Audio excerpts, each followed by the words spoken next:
Hello everyone and welcome to the Smashi Business Show. Today is Friday, July 31st, 2026 and I'm Abdul Majid Awan. And I'm Ward Bedawi. Pavel Durov responds to Russia's terrorist label. We're going to go into the Gaza peace plan, and Saudi Arabia seeks to host the G20 summit in 2030. Now, the Telegram story just got even more political, I think, than it ever was. So the Telegram founder, who happens to be a UAE resident, was hit back after Russia designated him a terrorist. Now, Durov says the move came after he refused the country's demands for mass surveillance and censorship on Telegram, escalating tensions between the billionaire entrepreneur and Russian authorities over platform privacy and free expression. And posting on X, Durov wrote, Russia has designated me as a terrorist for refusing its demands for mass surveillance and censorship on Telegram. Exactly his words. He added, Russian officials are clearly confused about who can ban whom from the internet, ridiculing the government's decision and restrictions imposed against him. Russia's Federal Security Service alleges Telegram failed to remove channels, chats, and bots it says were used by Ukrainian intelligence services to coordinate attacks. Now, authorities have launched criminal proceedings against Durov and are seeking his arrest as part of the widening case, according to Reuters and Russian officials. And Mr. Durov moved Telegram's operations from Berlin to Dubai Media City in 2017, making the UAE the company's global headquarters. It's not the official headquarters, but it is the global headquarters because he's always here and he lives here and he says it is the headquarters. On paper, I think it's some Canary Islands or something. But since then, the messaging platform has grown into one of the world's largest communication apps, serving more than 1 billion monthly active users across the globe today. Despite mounting legal pressure, Telegram reached a major financial milestone in 2024, reporting its first annual profitability. So the company generated $540 million in net income and $1 billion in revenue, marking a dramatic turnaround after posting $173 million loss just 1 year early. I think with this entire story, it's also super awkward, is it not? Because think of it like this. He's a UAE resident, but I think that the UAE has a very strong relationship with Russia. Yeah, they do. They have a strong relationship with everyone. They do. And I know that their total bilateral trade between Russia and the UAE, by the way, has topped over $11 billion. And in the past year, over 1.5 million Russians have moved to the UAE. And honestly, I can attest that this is true because when I used to work in the mall, you would not believe the amount of Russians there were. Yeah. I was surprised because most of my customers were Russian, but nice. That's a great thing. But you know, the country's very diverse. But I think it's awkward in that sense. But I think when we take a look at this story, did you see what he posted on his X account? There was something that I thought was extremely, I think, surprising and biased. I need to open it again. I'm on X. After he posted this X tweet essentially saying, Russian officials are clearly confused about who can ban whom from the internet. Yeah. He's mocking them. He also posted this meme. I'm not sure if he made it, someone else made it, and it basically says, don't get confused. And it's an image of Durov, and it has written on it, terrorist. And then the other image is these men shaking hands with the Taliban from Afghanistan. Yeah, with long beards. Yeah. And it says respected partners. While I understand how he is essentially trying to say, you're calling me a terrorist when the Taliban exists. Yeah. I think that this is extremely dangerous. He's promoting harmful stereotypes, especially a figure like him with a platform with over 1 billion users, and the way that you want to slam back at your government, at the place where you grew up, is by bringing in the Muslims. Because, Majid, we already know the kind of hate speech that is targeted at Muslims, specifically in Europe. And we've seen it, over the years. So for him to post that, I think that was a hard miss. I felt it was, one, too political, and two, almost racist.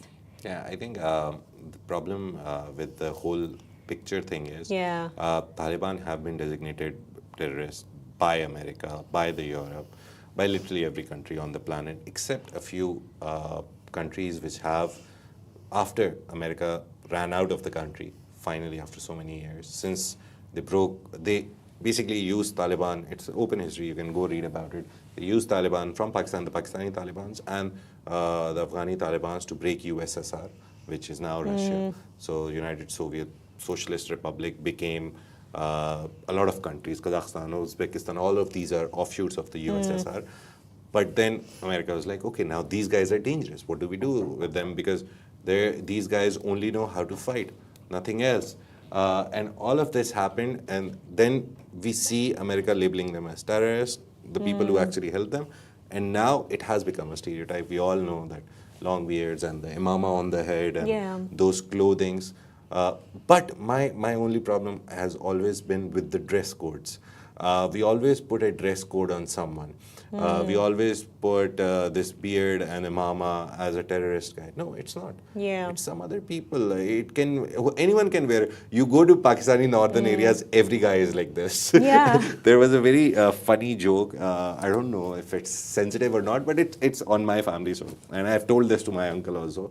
A lot of my uncles, they do tabligh. So tabligh is a very big system where Muslims travel to other countries, and no violence, no nothing, no forcing. They just go, they spread the message of Islam. It has a very big setup. Okay. And the financials of that is crazy because... In what sense? It literally is $1 million thing which is run on charity. Seriously? No one gets any salaries. People who go to other countries through tabligh, the tabligh system, they basically pay for the whole trip. So people go for 1 year away from home to Europe, and they spread the message of Islam.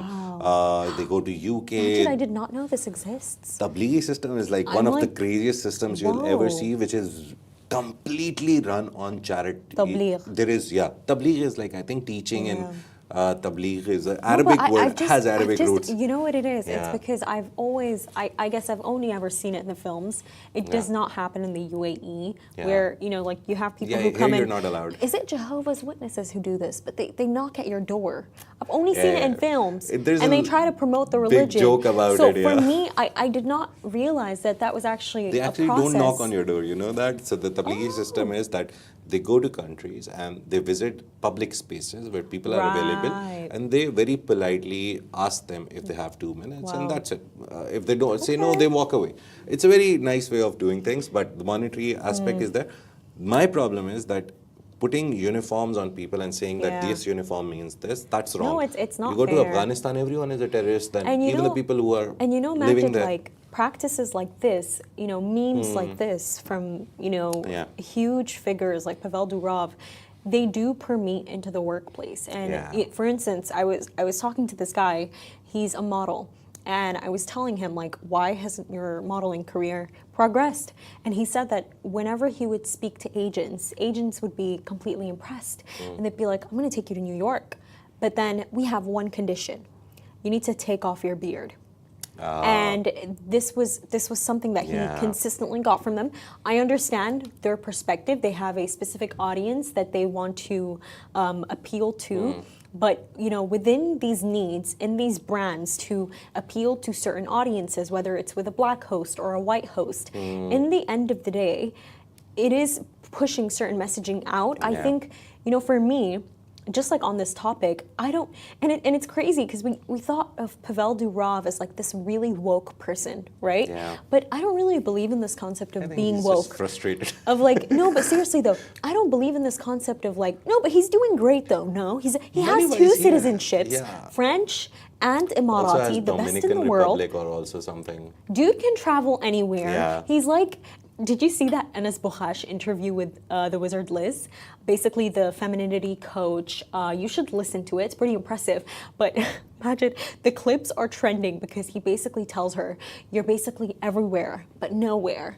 That is literally Pavel Durov. He's everywhere but nowhere. But the point here is to say that I don't really believe in this thing of like anymore. I think my perspective changed of being political or woke, because look, like, I'm an African person, right? I'm Sudanese. I don't come onto the show talking about Black Lives Matter. Yeah. I don't do that. It's not because I don't care. And my Also, country. it's not your job, right? It's not Pavel's about- job is not to decide But who is see, a look, terrorist, but who is see, not. look though, Majid, it's not even about it's not your job. Like, my country is in shambles. Yeah. My home in my country is in shambles in Sudan. But I think the best thing you can take out of this is, I think, look at figures like the billionaire Aliko Dangote. What is he doing right now? He owns the largest oil refinery in Africa. Richest man of Africa. And he is going to have a $2 billion IPO Yeah. that he wants Africans to buy shares in. You know what he's telling news agencies? He's not telling them that, oh my God, I'm being accused of, human rights concerns right now. And, in Africa, colonialism. He could talk about all of that. But what is he saying? He's telling African billionaires, sell your mansions in London, fire your Swiss bankers, and come to Africa and invest in the country. And rebuild it. And now his wealth is unimaginable. What I'm trying to say is, you can be woke and political, but you can't do anything for the public society if you don't have some kind of commodity, some kind of asset, essentially money. If you want to make a difference, I think you need initiatives, you need companies that empower people, you need Y Combinators, you need Silicon Valleys.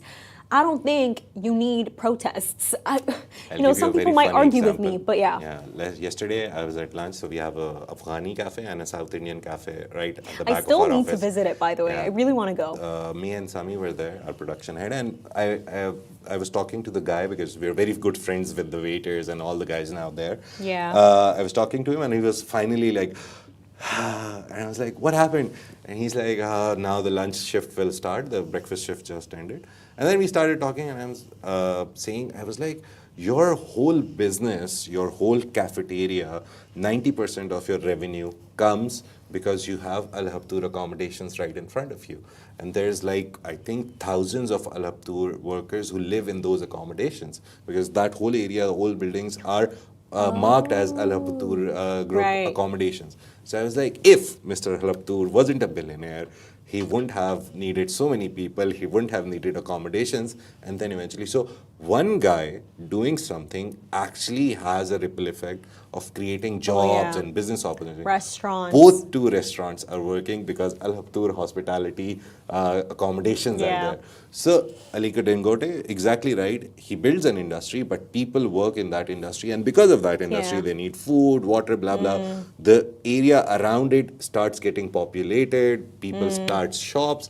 Everyone reaps benefit of one billionaire taking an initiative for their country. Majid, so it's very interesting how these things work. Khaldoon Al-Mubarak, the chairman of Manchester City and the group CEO of Mubadala Sovereign Wealth Fund in Abu Dhabi, came and said on an interview with Brad Smith from Microsoft that the world needs to take Africa more seriously. I can tell you right now that I know people who have, until the war started, had never left Sudan. In the sense of they don't travel, they don't care for it. And I can tell you that they have millions of dollars simply from living in Sudan their entire lives. Why? Because they created local products that, ordinary people continue to buy. So, my point is, I think you can take that route and you can make that difference, or, you can tell people to stop buying McDonald's and eating it, And I just think that's how it is. But I think just on the topic of things getting a bit political, I think we're seeing the progression of the Gaza peace board. So Jared Kushner declared another historic step. The Affinity Partners founder, after President Donald Trump announced an agreement for Hamas to disarm and for Israel to withdraw from Gaza, adding more work remains. This is an ex-post that places Kushner back at the center of U.S. efforts to reshape Gaza's future during the genocide. Yeah, take that with a pinch of salt, US's efforts. But the announcement comes through Trump's newly formed Board of Peace, which says Gaza would be governed by a new Palestinian administration while Israel receives long-term security guarantees. However, officials on both sides have acknowledged disputes over implementation that could still derail the agreement. behind this diplomacy is Project Sunrise. So they presented it in the World Economic Forum. It's a 10-year, $112 billion reconstruction blueprint, reportedly developed by Kushner and U.S. envoys, I believe, including Steve Witkoff. So the proposal includes 100,000 homes, more than 200 schools, 75 medical facilities, 180 mosques, and a new governing hub called New Rafah. And the proposal envisions a $60 billion US-led funding commitment before shifting toward private investment. It also aims to monetize 70% of Gaza's Mediterranean coastline, targeting more than $55 billion in long-term returns through redevelopment and commercial projects. The vision echoes Kushner's 2019 Peace to Prosperity plan, which proposed using economic investment to reshape the region. Now, while the White House describes the latest agreement as historic, negotiations over Hamas's disarmament and Gaza's future governance remains unresolved. I think with this entire story, it is important to bring up because, you know, we had Kushner coming and saying that they want to create this Gaza Sovereign Wealth Fund, and then I think it was even more hilarious because during the World Economic Forum, we saw this really iconic interview between Elon Musk and Larry Fink, and I believe Fink asked him about it, and Elon Musk was like, "Do you mean PIECE?" So it's kind of like a running joke, I think, between these billionaires. But with this, we do have to keep in mind, remember that report from the Financial Times that the Gaza Board of Peace that they're trying to build with all these schools and all these new presentations and decks that were allegedly made by BCG, they did not get any funding yet. Yeah. They don't necessarily have the funding to build this. We're not hearing of reconstruction. I'm sure we would have gotten footage. What I'm actually seeing right now in Gaza, it's so unfortunate. It's like it's reported on constantly. It's this rodent infestation that they have in their tents, and now you have snakes. I'm just so concerned, and I think for Trump to come on Truth Social, and for him to say like, "Oh, we're trying to get Israel out of Gaza," I mean, it doesn't really sound quite right. But I think this is added context for you. The main thing is that they've asked Hamas to just put down their weapons. They've agreed to it, but they've agreed on the condition that you will not attack civilian territory, civilians, us, anyone. So if you put down weapons, that doesn't mean that you get the right to attack us because now we've put down weapons. So it all depends on Israel's decision. If they see someone without a weapon standing in front of him, will they fire the shot? And they have done. We've seen it throughout the genocide, killing people, killing kids. I mean, it's in thousands now, women and kids. And they have been accused of war crimes. Mr. Netanyahu has been accused of war crimes. The International Court of Justice has arrest warrants against him. He still flew over 6 of those states without being arrested. He plans to go to New York, where Zoran Mamdani, his whole election campaign, one of the biggest pointers was, if he comes here, I will arrest him. And now he's backtracked a bit, saying, I don't have the authority, but if I had the authority, I would arrest him. There's so much going on, but everything, literally, the whole Iran war, if you remember the very first time US, Israel and Iran started this thing, where US and Israel combinedly attack Iran. Now we don't talk about Israel at all. It's so much, I hate this part about Western media, how they completely erased Iran from it. It was Israel from it. US and Israel jointly attacked Iran on February 28. Now, whenever you look at it, it's only called US-Iran war. That's erasing history. And again, hate it as a journalist that people are doing that.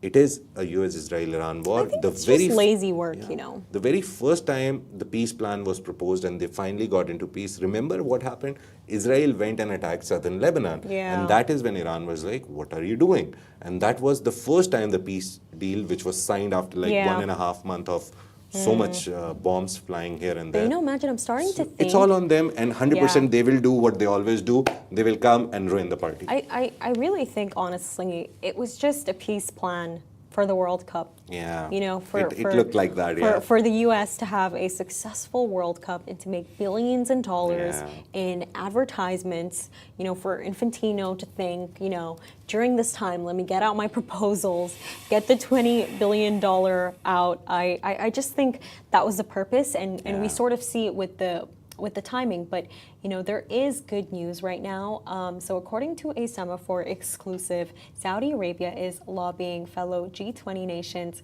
to support its bid to host the bloc's 2030 Leaders Summit, aiming to mark a defining milestone for Vision 2030 and reinforce the kingdom's growing influence on the global stage.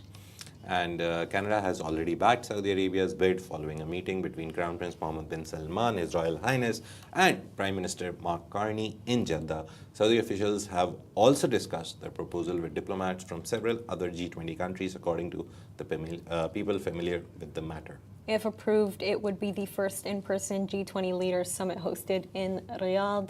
Saudi Arabia's planned 2020 summit was held virtually after the COVID-19 pandemic forced world leaders to abandon travel and meet online instead. Hosting the summit would allow Saudi Arabia to shape the G20 agenda while welcoming world leaders, investors, business executives through a year-long program of events showcasing the kingdom's economic transformation, tourism ambitions, and expanding international influence under Vision 2030. So Vision 2030 aims to diversify Saudi Arabia's economy beyond oil and position the kingdom among the world's 15 largest economies, and I think they are in the process of that. I know that some people might argue that because of the delays with NEOM, that this plan has been derailed, but it absolutely has not.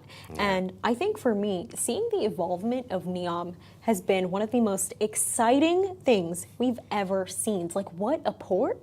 I would have not even imagined that. You know, the line with the glass ceilings, you know, the picturesque settings. Now, you know what I imagine, Majid? That those people operating in the NEOM port, they're going to be in those beautiful futuristic pods. If you think about it, you know, it's going to be an interesting space. But like, you know, looking at this story, I'm excited because you saw the banknote on my desk. I have the banknote that was the 20 Riyal note that was launched featuring King Abdulaziz in 2020. So to see Saudi Arabia go after it again, you know, there is something you have to love about them. Whenever they have a huge milestone, they bring in something. Whether it's the game with Argentina, you know, everyone getting a public holiday, whether it's the G20 in 2020 that was not hosted. I mean, it was hosted virtually. They have a banknote for it. I think these activities, they're so important and they're so historical. But thank you so much for watching, everyone. Jum'ah Mubarakah to all of you. That's a wrap for today. Make sure to follow us across all of our social media channels at Smashi Business and stay ahead with our daily newsletter. You'll find the subscription link in the description. This has been a Smashi Business show, a Smashi Business production, part of the Augustus Media Podcast Network. Big shout out to the thousands and thousands of people who download our shows. Very interesting news yesterday. I got the news that we're the highest listened to and downloaded shows across the Augustus Media Podcast Network. Just boasting before we leave. That's crazy. Yeah, but thank you so much for all the love. We try to bring you everything that we work on every day. That's the main motto, to keep you updated on everything. Have a great weekend, and we will see you on the other side. Take care. Bye-bye.